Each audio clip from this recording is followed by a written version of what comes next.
Dieu, notre protecteur, regarde, vois le visage de ton Christ. Un jour, dans tes parvis, en vaut plus que 1000. Au nom du Père et du Fils et du Saint-Esprit, Amen. la grâce de Jésus-Christ notre Seigneur, l'amour de Dieu le Père et la communion de l'Esprit Saint soient toujours avec vous. Et avec votre esprit. À chaque fois que nous célébrons l'Eucharistie, le Seigneur nous invite à entrer dans sa maison, à nous asseoir à sa table de la parole, à sa table aussi de l'Eucharistie, pour entrer en communion avec lui, pour nous nourrir et puis nous envoyer en mission pour le faire connaître autour de nous. Aujourd'hui, alors que nous célébrons cette messe, nous voulons penser de manière spéciale à nos deux amis, Michel et Daniel Boyer, qui célèbrent aujourd'hui leur 10e anniversaire de mariage. On va louer le Seigneur pour ces 10 années. Et on va lui demander de continuer à les multiplier tant qu'il le voudra, pour que les deux continuent à être les témoins de l'amour de Dieu dans ce monde-ci. Commençons par nous tourner vers le Dieu miséricordieux pour reconnaître nos manquements, reconnaître nos péchés, pour que sa miséricorde puisse nous relancer. Je confesse à Dieu Tout-Puissant, je reconnais devant mes frères et sœurs que j'ai péché en pensée, en parole, par action et par omission. Oui, j'ai vraiment péché. C'est pourquoi je supplie la bienheureuse Vierge Marie, les anges et tous les saints, et vous aussi, mes frères et sœurs, de prier pour moi, le Seigneur votre Dieu. Que Dieu Tout-Puissant nous fasse miséricorde, qu'il nous pardonne nos péchés et nous conduise à la vie éternelle. Amen. Seigneur, prends pitié. Seigneur, prends pitié. Ô Christ, prends pitié. Ô Christ, prends pitié. Seigneur, prends pitié. Seigneur, prends pitié. Prions le Seigneur.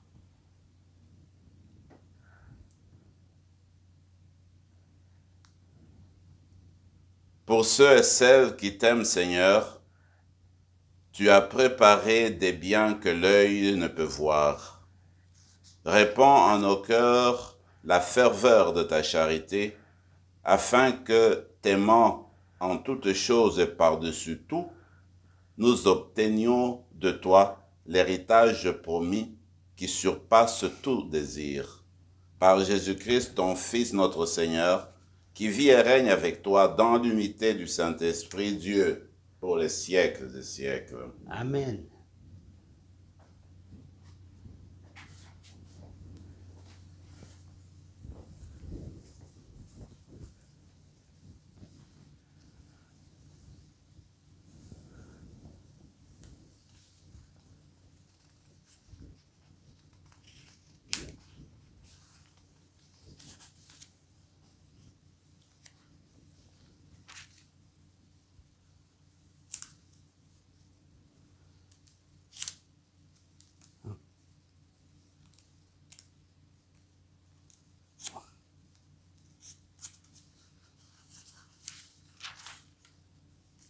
Du livre de Ben Sira le Sage.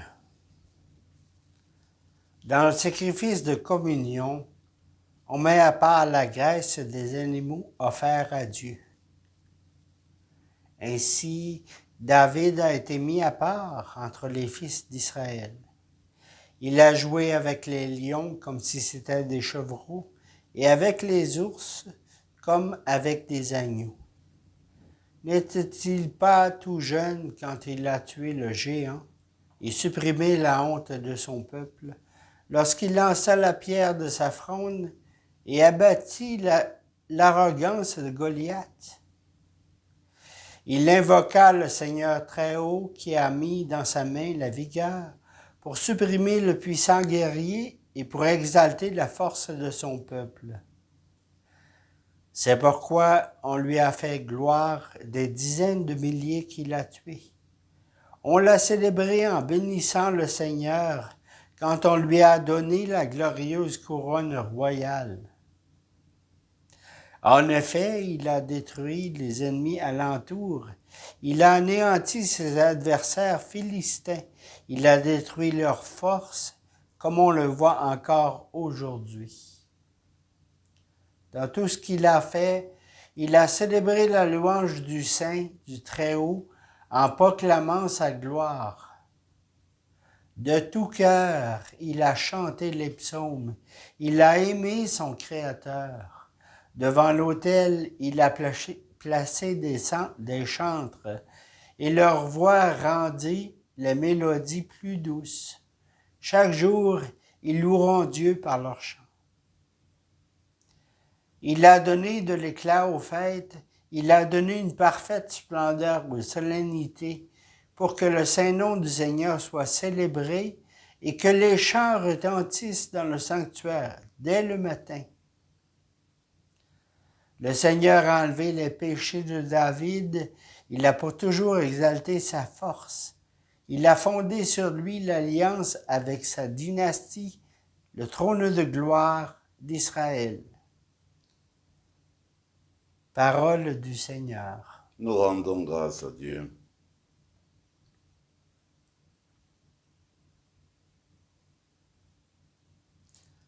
Béni soit Dieu, mon Sauveur.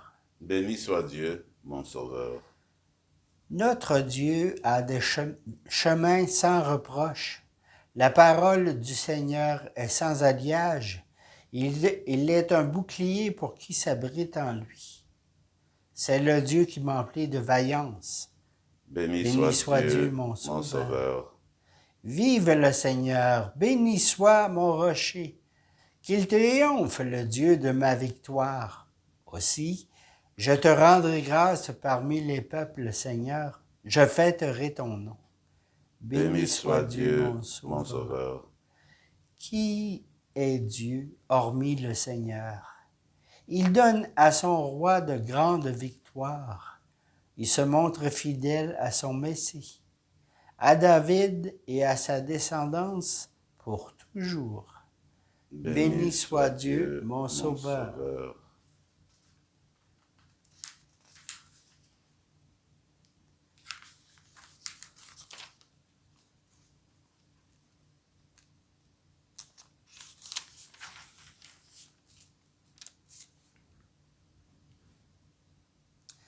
Alléluia, Alléluia. Heureux ceux qui ont entendu la parole dans un cœur bon et généreux, qui la retiennent et portent du fruit par leur persévérance. Alléluia.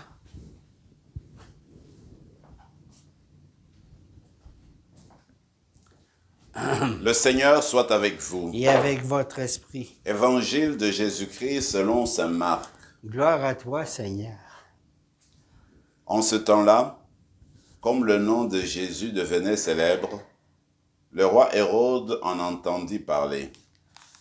On disait, c'est Jean, celui qui baptisait, il est ressuscité d'entre les morts.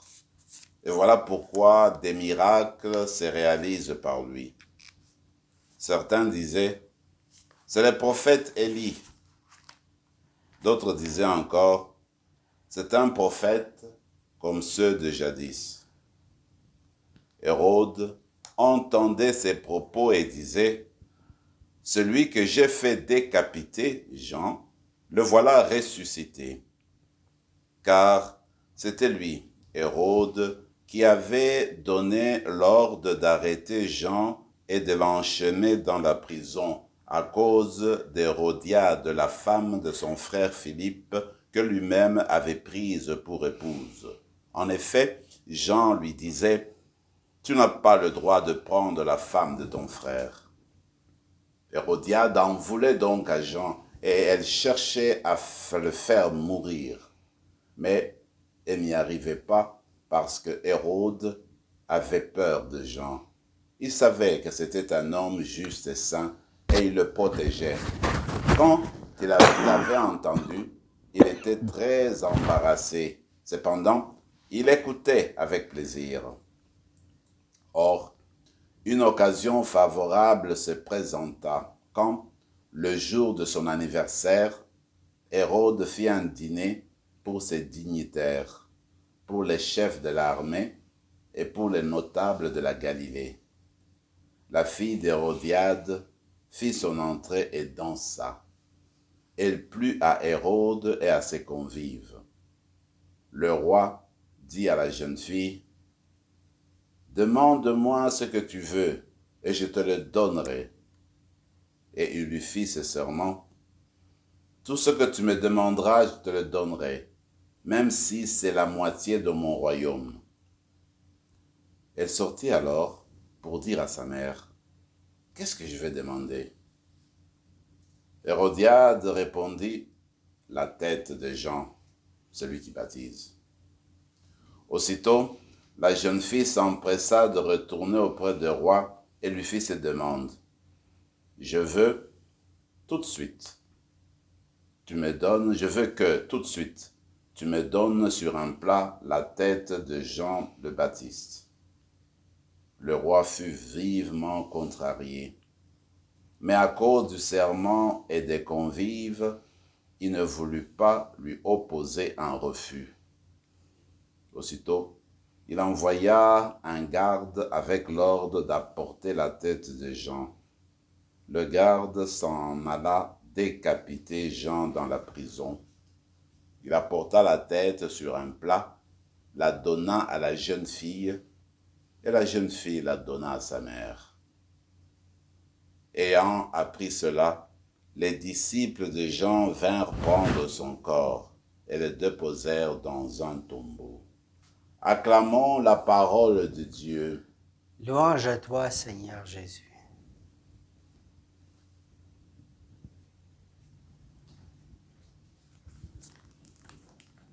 Dans la première lecture d'hier, nous sommes arrivés à la fin de la vie de David, qui a été enterré, n'est-ce pas, dans ce qu'on appelait justement la cité de David, enterré avec ses pères.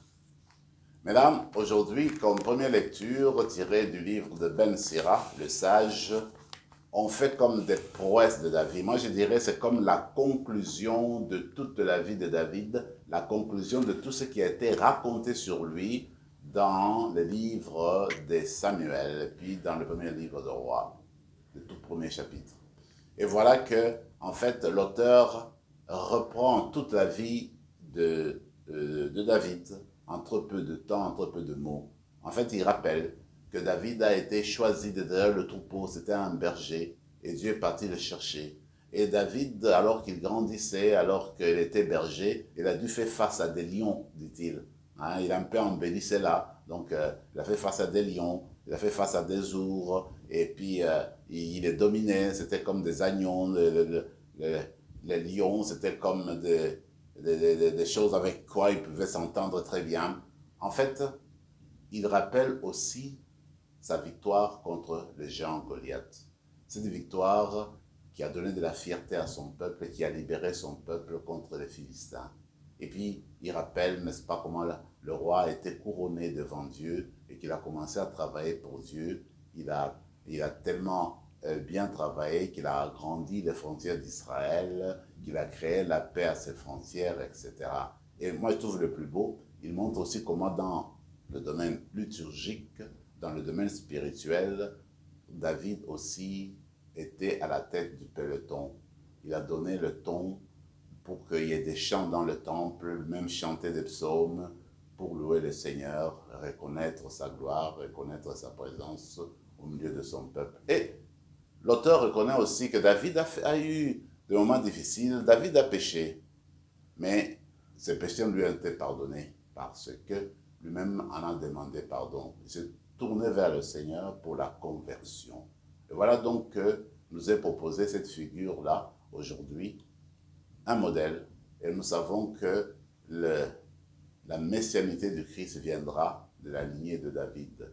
Aujourd'hui, nous allons prier, demander que le Seigneur bénisse les personnes qui ont la responsabilité de diriger leur pays, diriger les nations, et bien qu'ils les dirigent pas seulement en cherchant leurs propres intérêts, mais en cherchant en fait le bien commun, en travaillant pour le bien commun, et puis en voulant établir la paix des nations et puis l'avancement des peuples pour, n'est-ce pas, la réconciliation et puis pour un monde meilleur. Voilà, nous, les croyants, les croyantes, nous avons ce devoir-là de prier pour les personnes qui nous dirigent, pour les personnes qui ont en main le destin des nations, le destin du monde. L'Évangile nous parle de Jésus qui en fait est au début de sa mission. Lui prêchait loin de Jérusalem alors que Jean prêchait beaucoup plus proche de Jérusalem. Et voilà qu'on nous rappelle en fait que tellement que Jésus était devenu populaire, il a rappelé aux foules, même au roi Hérode, le souvenir de Jean le Baptiste qui avait été décapité. Alors, ce qui est important ici, moi, je trouve deux choses. D'abord, on voit comment le Seigneur a été toujours compris comme un grand prophète, le Seigneur Jésus. Et aussi, le fait qu'il était devenu populaire. Même le roi entendait parler de lui. Le roi Hérode a désiré le rencontrer parce qu'il entendait parler de ses actes de puissance, il entendait parler de sa prédication de feu, et puis le roi voulait faire l'expérience. Alors, tellement qu'il en a entendu parler, lui, le roi, a trouvé une conclusion pour s'expliquer les choses. Il dit probablement que c'est Jean-Baptiste, celui que j'ai décapité, c'est celui qui est revenu du royaume des morts, il est ressuscité, et voilà pourquoi il fait tant de merveilleuses choses. On sait que Hérode va désirer voir Jésus toute sa vie, et il le rencontrera au moment de la passion. Mais il posera la question à Jésus, Jésus gardera silence. De toute façon, dans l'évangile d'aujourd'hui, ce qui est fort, c'est de voir qu'on nous raconte comment Jean-Baptiste est mort. Jean-Baptiste, qui était un grand prophète, le prophète de la vérité, c'est lui qui, en fait, annonçait le règne de Dieu dans la simplicité, mais dans la conviction. Et il disait tellement la vérité qu'il ne pouvait pas reculer devant des situations de scandale. Il a dit bien au roi, écoute, mon roi, tu n'as pas le droit de prendre la femme de ton frère. Et cela a blessé la femme, justement, Hérodiade. Hérode, ça lui a fait mal, mais, dit le texte, il aimait écouter Jean parce que Jean disait toujours la vérité. C'était un homme juste, c'était un saint. Le roi l'avait reconnu, il l'avait vu. Mais, en fait, cet homme-là, à cause de sa vérité, parce qu'il était prophète de vérité, parce qu'il disait, il voulait la justice, il voulait la paix. Voilà que Hérodiade, à cause de la haine, à cause de l'esprit de vengeance, va tout faire pour avoir, n'est-ce pas, sa tête. En fait, quand nous regardons ce qui s'est déroulé, on voit encore ce qui peut arriver dans le cœur humain. Comment on peut faire des manigances, comment on peut même conduire sa fille, la faire complice pour la mort de quelqu'un à cause de la vengeance qu'on entretient en nous, à cause du mal qu'on veut atteindre et on veut utiliser tous les moyens, on utilise toutes les personnes autour de nous pour que nous achevions, n'est-ce pas, le but qu'on s'est donné.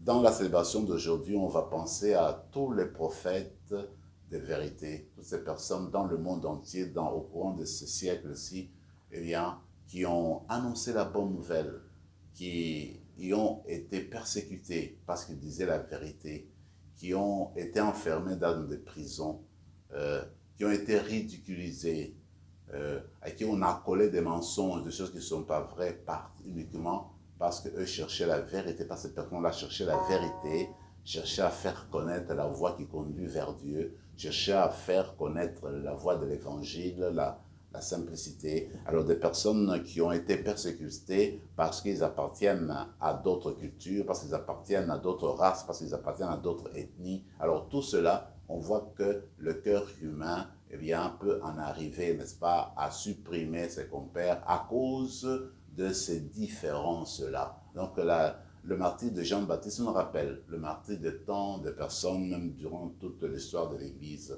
Alors aujourd'hui, nous allons demander la grâce du Seigneur pour que, encore aujourd'hui, que des personnes continuent à porter l'étendard de la foi, l'étendard de la vérité, et que nous, les baptisés, que nous apprenions à annoncer l'évangile, à annoncer la vérité de Dieu. Dieu est Dieu miséricordieux, Dieu aime ce monde, Dieu a donné son Fils pour la transformation de ce monde, pour le salut de ce monde. Alors cette vérité-là doit continuer à se dire, même s'il y a des oppositions, on le dit en douceur, en paix, en tranquillité, avec la confiance que l'Esprit du Seigneur va continuer à s'effrayer un chemin pour justement la transformation de ce monde-ci.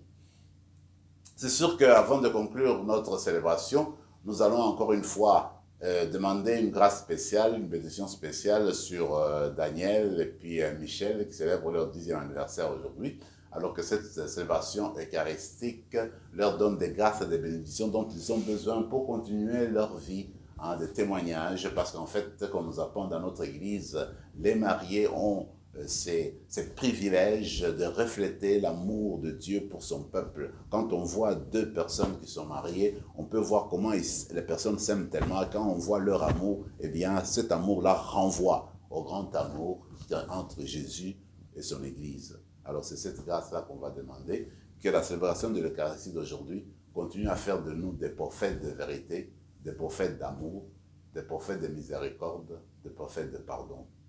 Amen. Amen.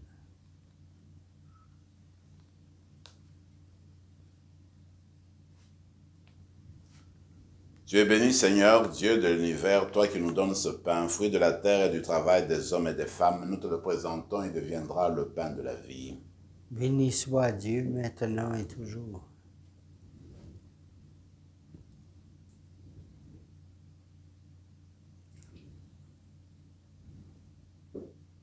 Comme cette eau se met leur vin pour le sacrement de l'alliance, puisse notre unie à la divinité de celui qui a pris notre humanité. Tu es béni, Seigneur, Dieu de l'univers, toi qui nous donnes ce vin, fruit de la vigne et du travail des hommes et des femmes. Nous te le présentons, il deviendra le vin du royaume éternel. Béni soit Dieu maintenant et toujours. Humbles et pauvres, nous te supplions, Seigneur, accueille-nous, que notre sacrifice en ce jour trouve grâce devant toi. Lave-nous de nos fautes, Seigneur, purifie-nous de nos péchés. Prions ensemble, mes frères et mes sœurs, au moment d'offrir le sacrifice de toute l'Église. Par la gloire de Dieu et le salut du monde. Accueille, Seigneur, ce que nous présentons pour cette Eucharistie, où s'accomplit un admirable échange. En offrant ce que tu nous as donné, puissions-nous te recevoir toi-même, par le Christ notre Seigneur. Amen. Le Seigneur soit avec vous. Et avec votre esprit, Élevons notre cœur. nous le tournons vers le Seigneur. Rendons grâce au Seigneur notre Dieu. Cela est juste et bon. Vraiment, il est juste et bon, pour ta gloire et notre salut, de t'offrir notre action de grâce, toujours et en tout lieu, Seigneur Père très saint, Dieu éternel et tout-puissant.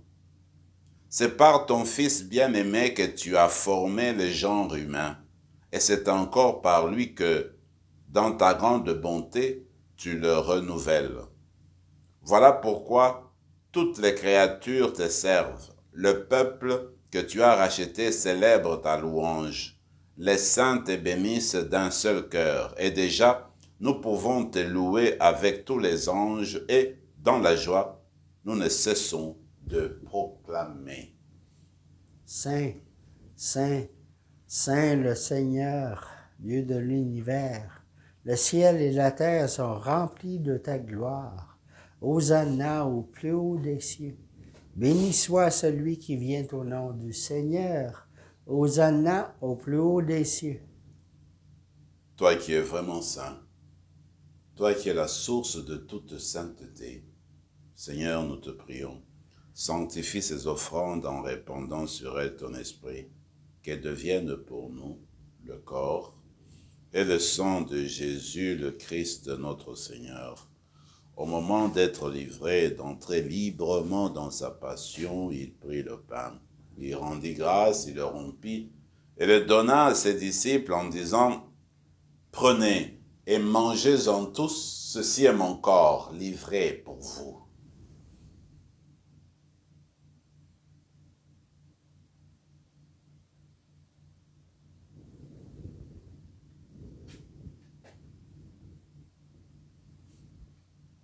De même, après le repas, il prit la coupe. De nouveau, il rendit grâce et la donna à ses disciples en disant « Prenez et buvez-en tous, car ceci est la coupe de mon sang, le sang de l'alliance nouvelle et éternelle, qui sera versé pour vous et pour la multitude en rémission des péchés. Vous ferez cela en mémoire de moi. »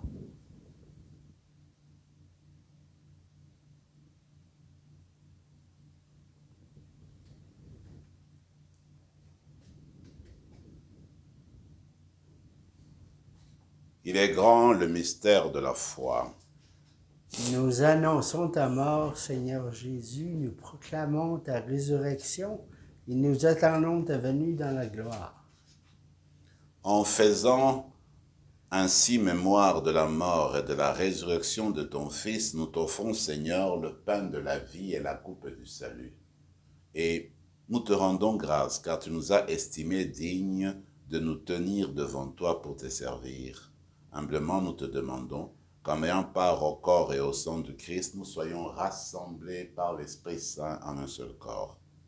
Souviens-toi, Seigneur, de ton Église répandue à travers le monde. Fais-la grandir dans ta charité en union avec notre pape François, notre évêque Marcel, et tous les évêques, les prêtres et les diacres. Souviens-toi aussi de nos frères et sœurs qui se sont endormis dans l'espérance de la résurrection. Souviens-toi, dans ta miséricorde, de tous les défunts. Accueille-les dans la lumière de ton visage. Sur nous tous, enfin, nous implorons ta bonté. Permets qu'avec la Vierge Marie, la bienheureuse Mère de Dieu, avec Saint Joseph son époux, les apôtres, Saint Rémy, et tous les saints qui ont fait ta joie au long des âges, nous ayons part à la vie éternelle, et que nous chantions ta louange et ta gloire par ton Fils Jésus le Christ. Par lui, avec lui et en lui, à toi, Dieu le Père Tout-Puissant, dans l'unité du Saint-Esprit, tout honneur et toute gloire pour les siècles des siècles. Amen. Comme l'avons appris du Sauveur et selon son commandement, nous osons dire: Notre Père, qui es aux cieux, que ton nom soit sanctifié, que ton règne vienne, que ta volonté soit faite sur la terre comme au ciel. Donne-nous aujourd'hui notre pain de ce jour. Pardonne-nous nos offenses comme nous pardonnons aussi à ceux qui nous ont offensés. Et ne nous laisse pas entrer en tentation, mais délivre-nous du mal. Délivre-nous de tout mal, Seigneur, et donne la paix à notre temps. Soutenus par ta miséricorde, nous serons libérés de tout péché, à l'abri de toute épreuve, nous qui attendons que se réalise cette bienheureuse espérance, l'avènement de Jésus-Christ, notre Sauveur. Car c'est à toi qu'appartiennent le règne, la puissance et la gloire pour les siècles des siècles. Seigneur Jésus-Christ, tu as dit à tes apôtres: je vous laisse la paix, je vous donne ma paix. Ne regarde pas nos péchés, mais la foi de ton Église, pour que ta volonté s'accomplisse dans lui toujours cette paix, et conduis-la vers l'unité parfaite, toi qui règnes pour les siècles des siècles. Amen. Que la paix du Seigneur soit toujours avec vous. Et avec votre esprit, Agneau de Dieu, qui enlève le péché du monde, prends pitié de nous. Agneau de Dieu, qui enlève le péché du monde, prends pitié de nous. Agneau de Dieu qui enlève le péché du monde, donne-nous la paix. Seigneur Jésus-Christ, que cette communion à ton corps et à ton sang n'entraîne pas ni jugement ni condamnation, mais que soutienne notre esprit et notre corps et nous tombe à guérison. Voici l'agneau de Dieu, voici celui qui enlève les péchés du monde. Heureux les invités au repas des noces de l'agneau. Seigneur, je ne suis pas digne de te recevoir, mais dis seulement une parole, et je serai guéri. Que le corps et le sang de Christ nous gardent pour la vie éternelle. Amen.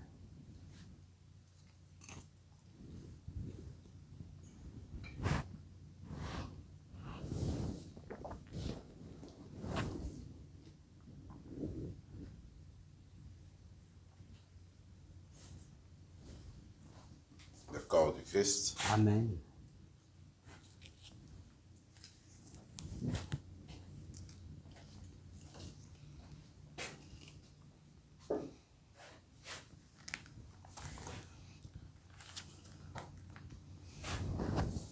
Prenons quelques moments de silence et de prière pour parler à ce Seigneur qui veut demeurer en nous et en qui nous voulons demeurer.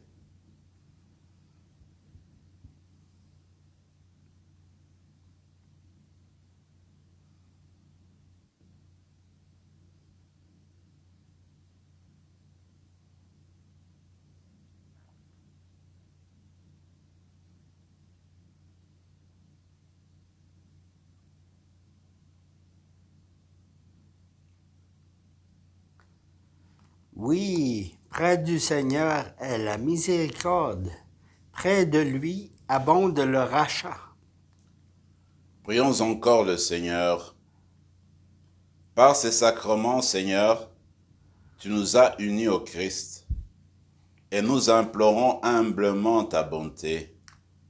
Sur la terre, transforme-nous à son image pour que nous puissions partager sa vie dans le ciel, lui qui vit et règne avec toi pour les siècles des siècles. Amen. Le Seigneur soit avec vous. Et avec votre esprit. Et que Dieu Tout-Puissant vous bénisse, le Père, le Fils et le Saint-Esprit. Amen. Allez dans la paix du Christ. Nous rendons grâce à Dieu.